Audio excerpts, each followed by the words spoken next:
a gente vai conversar aqui. Meninas, a gente se rebate um pouco em relação à fé, né? Muitas vezes a gente acha que as coisas acontecem mediante eu ter fé ou eu não ter fé. E às vezes a gente se culpa, eu acho que eu não tenho fé suficiente, eu creio, mas talvez não creia tanto assim. A gente muitas vezes não sabe nem nomear aquilo que a gente de fato crê. E é muito interessante, por quê? Porque a gente vai entender nesse texto que a fé, ela tem três características, certo? Primeiro, ela é impossível, então não se culpe se você tiver dificuldade com a fé. Ela é racional, a gente vai já entender isso, apesar de ser sobrenatural. E ela é pessoal, ela é uma experiência pessoal, tá? Nossa moral imperfeita, gente, e a sensibilidade espiritual que a gente tem, tá? Ela faz com que a fé para nós, ela incapacite o ver, tá? É muito difícil que você creia se você não tiver uma intervenção externa. Jesus, nesse texto, a gente vê que ele tinha morrido, os discípulos estavam ali distantes, Maria Madalena vai até o túmulo, ela olha que o túmulo está aberto e na cabeça dela vem imediatamente o quê? Levaram o corpo. Nem se passou na cabeça dela que Jesus tinha ressuscitado. Por quê? A gente vê nos evangelhos, eu vou citar apenas os trechos para vocês, se vocês quiserem depois ir lá olhar como o que de fato eu tô falando aqui é verdade. Mas em Marcos 8:31, em Marcos 9:31, em Marcos 10:33 e 34, a gente vê que Jesus falou claramente aos seus discípulos: é necessário que eu morra, eu vou morrer, vou ser sepultado e no terceiro dia eu vou ressuscitar. Ele falou isso diversas vezes. Eu tô lendo só... Eu citei aqui só 3 textos que falam que Jesus inúmeras vezes falou sobre isso para os seus discípulos. E inclusive em Mateus 27 é um trecho onde a gente vê que os líderes religiosos da época, vendo que Jesus tinha morrido, que tinha sido sepultado, eles chegam para Pilatos e dizem assim, tem um boato aí, a gente ouviu dizer que ele vivia dizendo que ele ia morrer e que no terceiro dia ele ressuscitaria, que é o domingo.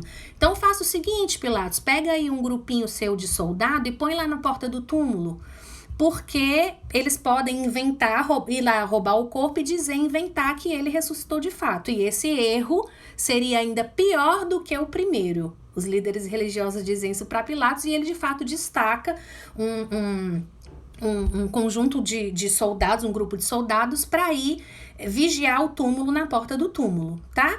Então, a gente vê que até mesmo os inimigos de Jesus sabiam dessa história de que ele ia ressuscitar. E aí a gente se pergunta assim, por que então os discípulos não fizeram foi montar a guarda diante do túmulo? Gente, é o seguinte, de sábado para domingo, a gente vai fazer faixa, vamos encher balão, apito, e vamos lá para... Né? Quando a gente, por exemplo, uma pessoa vai chegar de viagem no aeroporto, e a gente tá com muita saudade daquela pessoa, e ela diz pra gente, meu voo vai chegar a tal hora, tal dia... O que a gente faz com essa informação? Pega, né? Vai pro aeroporto lá, junto o povo, vai comemorar a chegada daquela pessoa. E aí você se pergunta assim, poxa, os discípulos sabiam que em 3 dias ele ressuscitaria? Ele tinha dito isso várias vezes, os inimigos dele sabiam. Por que os discípulos simplesmente não armaram uma tenda lá na porta do túmulo, com apito, com faixa, com balão, com o que fosse mais... para esperar por esse evento maravilhoso que Jesus já tinha dito que aconteceria? A grande questão aí, gente, a resposta é porque eles não criam. Jesus tinha falado, mas eles não criam nisso. E uma vez eu tava conversando com uma menina, a gente de vez em quando faz aconselhamento lá na igreja, né? E essa menina tava me contando da infância, de coisas que ela sofreu na infância... uma infância muito difícil, pais muito complicados, e ela começou a colocar para mim coisas que aconteceram, e lá no final ela disse assim, eu não creio em Deus. E eu falei assim, em que Deus você não crê? Ela falou, esse Deus que fez isso, que fez aquilo outro, tarará, tarará. E eu notei que, na verdade, o Deus em quem ela não cria, eu também não cria. A grande questão é que ela cria num Deus errado. E muitas vezes a gente diz ou escuta pessoas que dizem, eu não creio em Deus, mas o que eles creem não é de Deus, não é de fato no Deus das Escrituras, vocês estão entendendo? Às vezes essas pessoas dizem que não creem, mas elas não creem num Deus que de fato não existe, que não é num Deus que não tem as características que aquelas pessoas acreditam ter. Muitas vezes o que você odeia são os cristãos, é a maneira como alguns cristãos se comportam, você às vezes teve um pai ou uma mãe muito religiosos e que eram muito castradores e isso gerou uma repulsa em você. Às vezes você já teve experiências com cristãos incoerentes, que professam uma fé, mas que o comportamento é outro. E aí você, a partir disso, diz, eu não creio em Deus. A gente precisa entender o que é esse não crer em Deus que você diz não crer. Muitas vezes a gente entende que as pessoas têm razões emocionais e psicológicas para crer. Às vezes eu tive uma experiência muito forte com Deus, aquilo me levou a crer. Mas a gente não para pensar que muitas vezes as pessoas também têm suas razões emocionais e psicológicas para não crer, para dizer que não creem, né?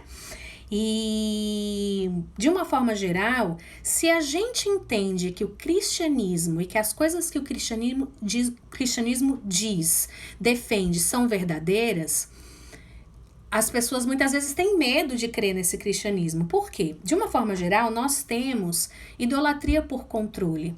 Nós gostamos de controlar os fatos a respeito da nossa vida, dos acontecimentos, da nossa liberdade, de tudo isso. E a gente tende a olhar para o cristianismo como algo que vai nos tolher, que vai nos limitar, que vai nos controlar. E aí a gente tem medo, muitas vezes, a gente nem vai a fundo em saber se de fato o que eu creio a respeito do cristianismo é verdade ou não, porque eu já sei que se aquilo for verdade, eu talvez terei que abrir mão na minha vida de algumas coisas que eu não tô muito afim de abrir mão. Não é assim que acontece às vezes, né?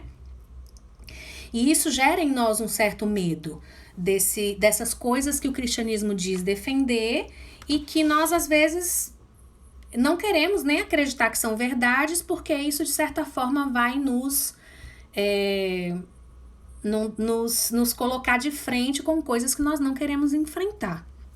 Então, a fé tem muito disso, tá? Um primeiro ponto aqui que eu queria defender, gente, é que se você não crê, o ideal seria que você considerasse melhor o seu ceticismo. Da onde isso vem? Por que você não crê? É fruto de experiências ruins, ou da minha infância, ou com cristãos, eu já adulta, eu tive experiências ruins.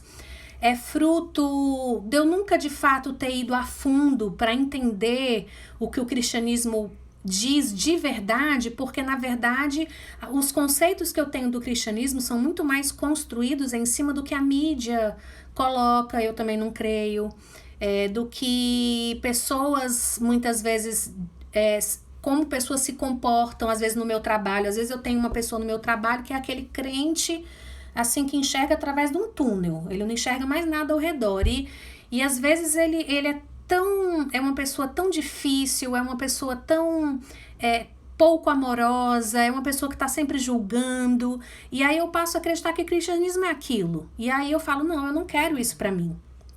Mas muitas vezes o Deus que você diz não crer não é o Deus que de fato existe, porque você nunca foi atrás de entender as características desse Deus verdadeiro, tá? Então esse é um ponto. Se você não crê, considere o seu ceticismo, tá? E se o cristianismo, ele é, como a Bíblia diz, não um conjunto de regras morais e filosóficas, mas tem a ver com relacionamento com Deus, com um Deus que está vivo, que nos escuta, uma coisa que eu ia pedir para você é que você considere a oração. Considere orar, considere dizer, vem cá, Deus, se você tá aí mesmo em algum lugar e você tá aqui me escutando, como a Bíblia diz que você escuta, faz alguma coisa na minha vida e me mostra essa realidade. Eu vou contar uma experiência para vocês, gente, duas experiências, tá? Que eu tive no começo do cristianismo. Eu nasci numa família católica e que ia à igreja no domingo, mas eu mesmo não tinha relacionamento nenhum com Deus, tá? Era uma coisa extremamente ritualística. E aí, quando eu comecei a namorar com o Mário, ele já ia para a igreja que hoje nós frequentamos, e eu ia, mas assim, muito com o pé atrás. E aí, a gente teve uma experiência que eu disse, não, me converti, eu tive essa experiência com Jesus, mas na verdade eu tinha uma série de dúvidas em relação à fé, tá? E eu me lembro que eu tava, nessa época, eu morava em Belo Horizonte, eu fui para uma base missionária chamada Jocum, Jovens com uma Missão, enquanto o Mário, nós namorávamos nessa época, e o Mário tinha ido para Jocum do Texas. E quando nós chegamos lá, separados, naquela época, a gente há 22 anos atrás, não tinha internet, computador, celular, iPhone, FaceTime, WhatsApp, não tinha nada disso. Então, eu e o Mário, a gente passou um período de aproximadamente 6 meses sem ter notícia alguma um do outro. Porque foi um período em que ele também foi para a Índia. E imagina, uma carta chegar na Índia demorava 30 dias na época. Daqui que eu escrevesse uma carta e ele pudesse me responder, aí foi o tempo que eu saí da base em Belo Horizonte e fui pro interior de Minas para Timóteo. Então, foi um período muito conturbado em que a gente passou uns 6 meses sem se falar. E eu via nessa base missionária, durante os cultos, durante os encontros, muita gente dizendo, porque eu tava orando e Deus falou comigo. Porque Deus falou comigo tal coisa. Aquilo me irritava de um jeito, porque eu dizia assim, Deus nunca falou comigo. Que Deus é esse? Assim, será que esse... Aí eu comecei, né? Será que esse Deus que eu creio realmente existe ou isso é coisa da minha cabeça? Porque a nossa cabeça pode fazer muita coisa, gente. Tem muita coisa que você crê e você tem paixão por aquilo, você crê porque querer que aquilo é verdade e depois você vai descobrir que aquilo não é verdade. Tá? Então, a nossa cabeça é capaz de muitas coisas. E aí eu comecei a pensar, meu Deus, será que isso que eu creio é verdade mesmo? Eu tô agora aqui em Belo Horizonte, o Mário lá não sei aonde, a gente sem se ver, eu aqui orando por um Deus que eu não sei se de fato existe, se tá me ouvindo. Eu comecei a me encher de dúvidas em relação à fé. E aí, eu lembro que nessa época, para falar com o Mário, o dólar nessa época, gente, super maravilhoso, era de 1 para 1. $1, R$1 na época, tá? E aí eu lembro que eu orei, no meu momento de devocional, eu não falei, eu orei na minha mente, tá? E disse assim, Senhor, eu queria tanto R$5 para falar com o Mário 5 minutos, porque nessa época a gente sem dinheiro, eu não tinha como ligar para ele e tudo mais. E eu realmente não tinha dinheiro e fiz essa oração no meu momento devocional. Bem distante, tinha um bosque enorme nesse lugar, eu sentei lá perto do lago e aí fiz essa oração. E eu me lembro que eu terminei de orar, subi para tomar banho e quando eu cheguei na minha cama, tinha uma cédula novinha de R$5. Aí eu olhei para aquilo, só eu sabia da oração que eu tinha feito, né? E na minha oração eu dizia, Senhor, se você existe mesmo, se você tá aqui me ouvindo, responde essa minha oração. Foi uma oração assim meio indignada com Deus, sabe? Brigando com Deus. E eu cheguei, tinha essa cédula de R$5 em cima da cama. E eu lembro que eu comecei a gritar no quarto, nessa época eu morava dentro de um quarto com 10 beliches, 20 meninas, tá? Beliche embaixo e em cima.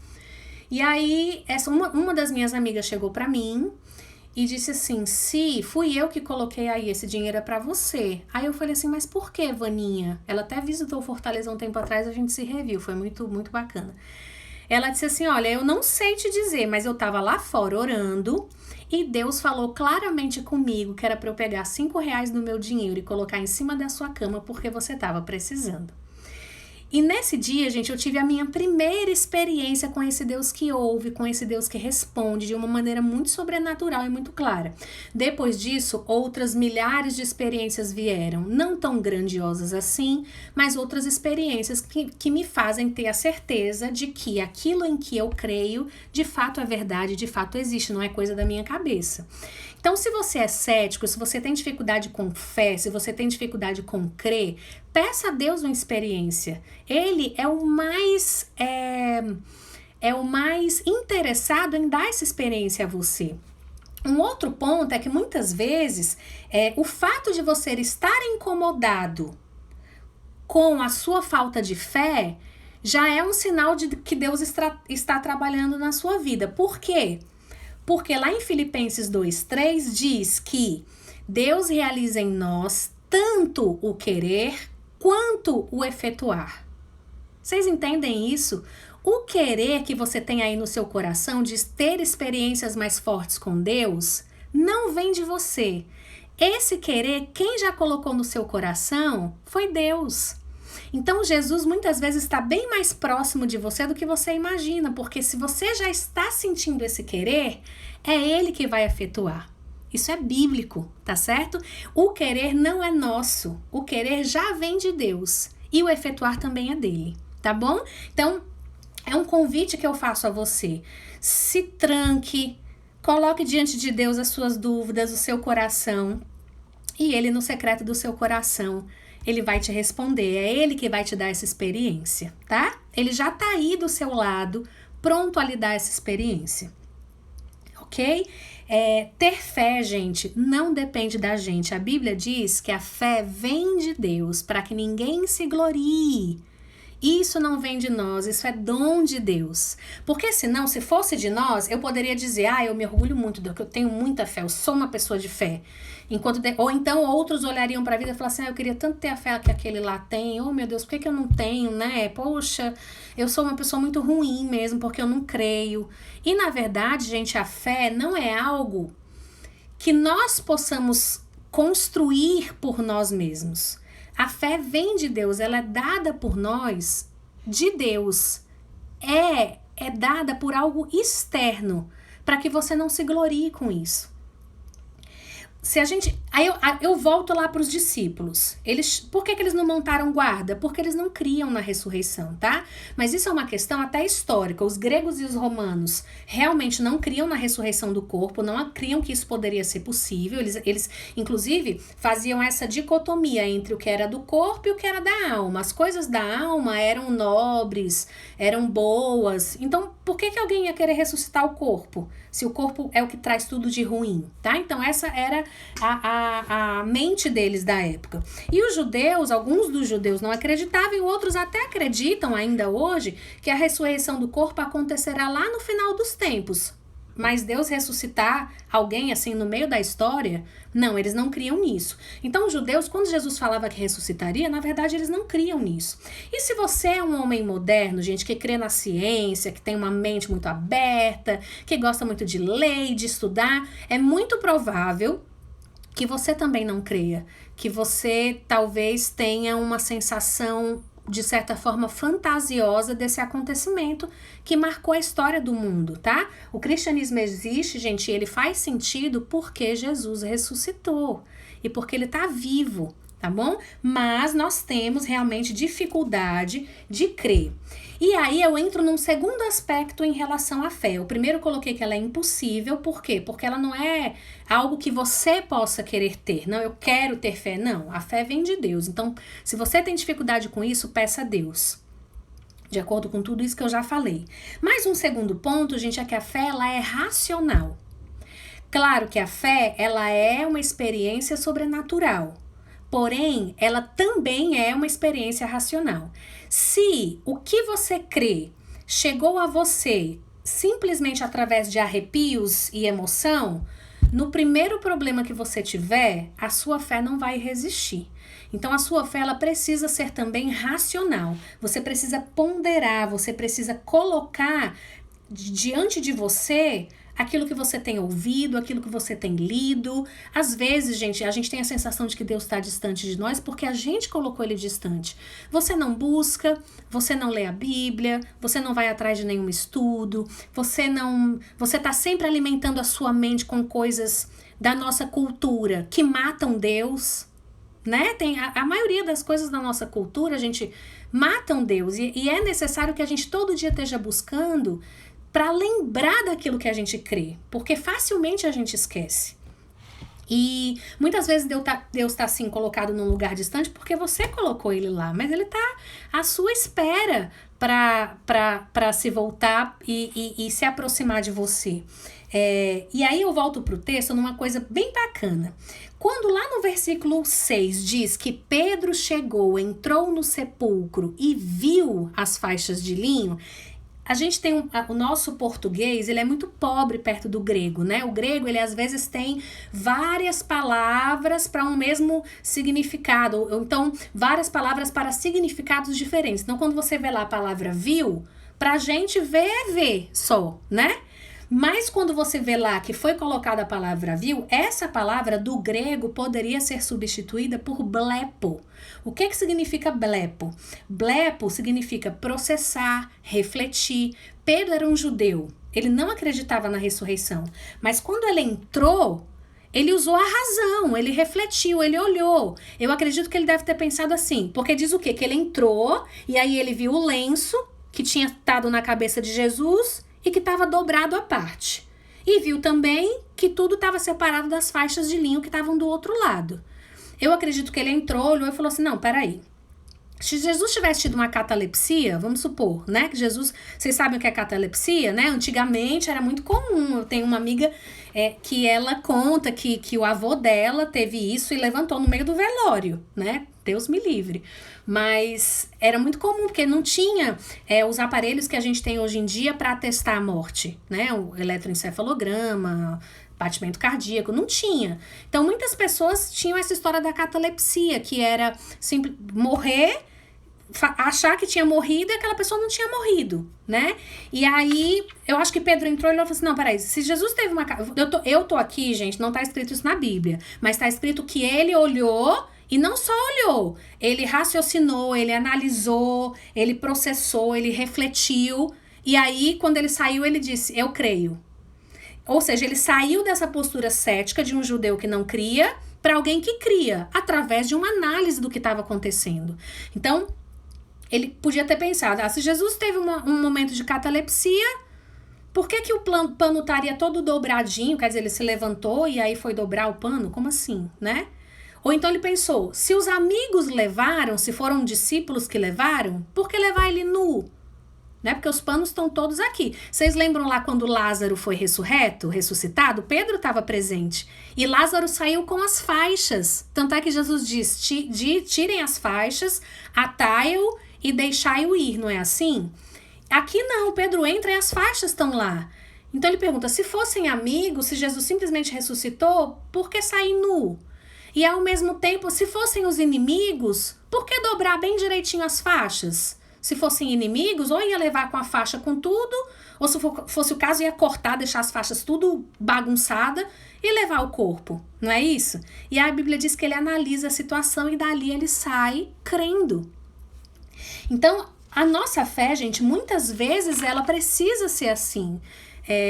Você precisa estudar, eu tenho dúvidas se a Bíblia é real.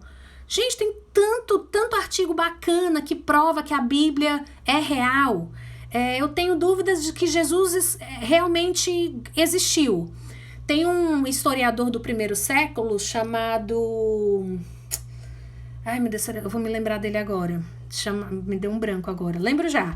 Que ele é um historiador que viveu no primeiro século e que escreveu vários documentos atestando que Jesus existiu. Então, existem tantas coisas dentro da racionalidade da fé que podem fazer com que você abandone o seu preconceito e diga, não, tá certo, pois eu vou pesquisar, vou orar, vou pedir que me dê experiências e vou também raciocinar, certo?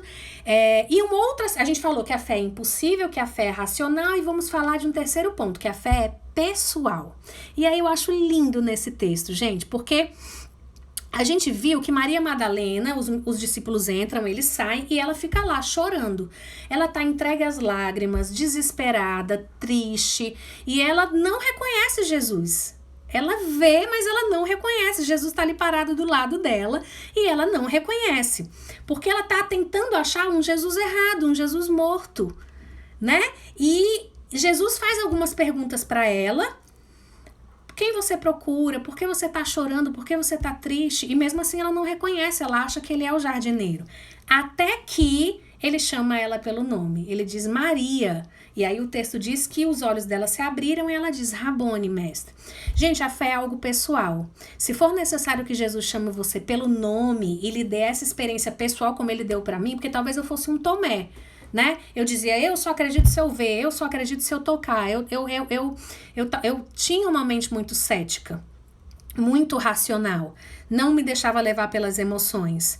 E aí Deus precisou me dar essa experiência para que eu cresça, né? Deus vai agir, gente, com cada um da maneira necessária. Ele agiu com Tomé de um jeito, com Pedro ele agiu de outro, com Maria Madalena ele agiu de outro, com a Lorena ele vai agir de outro, com a Ilma ele vai agir de outro, com cada pessoa vai ter uma experiência com Deus necessária, que será necessária para que a sua fé possa então crescer dentro de você. E com isso é lindo porque Maria se torna a primeira cristã. Por quê? Não é que eles foram chamados cristãos, não. Isso aconteceu depois. Lá no livro de Atos diz que pela primeira vez eles foram chamados cristãos. Porque até então os cristãos eram chamados aqueles que são da seita o caminho, tá? Mas a gente pode pensar aqui que Maria Madalena foi a primeira cristã. Porque o que é ser cristão? É você crer na morte e na ressurreição de Cristo. E uma vez que você crê nisso, você anuncia isso para as pessoas à sua volta. Você anuncia as boas novas. E o que o texto diz lá no finalzinho, versículo 18? Maria Madalena foi e anunciou aos discípulos, eu vi o Senhor, e contou o que ele dissera. Então, no fundo, a Maria Madalena foi a primeira que teve essa experiência foi a primeira que teve a experiência com o Cristo ressurreto. E tendo tido essa experiência e crido nisso, ela foi e anunciou as boas novas do Evangelho. E é lindo isso, gente, porque Deus, mais uma vez, ele é contrário às coisas da nossa cultura, né? Da cultura da época. A mulher ela era vista como alguém de segundo escalão, e ele aparece e faz questão com que essa primeira cristã que anunciou o Evangelho fosse mulher, que era um ser de segunda categoria, marginalizada, porque ela era prostituta, e era da equipe de apoio, não era ninguém tão importante assim, né? Mas Jesus, é a ela que ele aparece, e ela é a primeira que crê nessa ressurreição, que tem a experiência de encontro com esse Cristo ressurreto, e vai anunciar as boas novas desse Jesus aos discípulos e aqueles que estavam em volta dela. Isso, gente, é graça. Tudo o que nós cremos e as nossas experiências não são nossas, não vem de nós.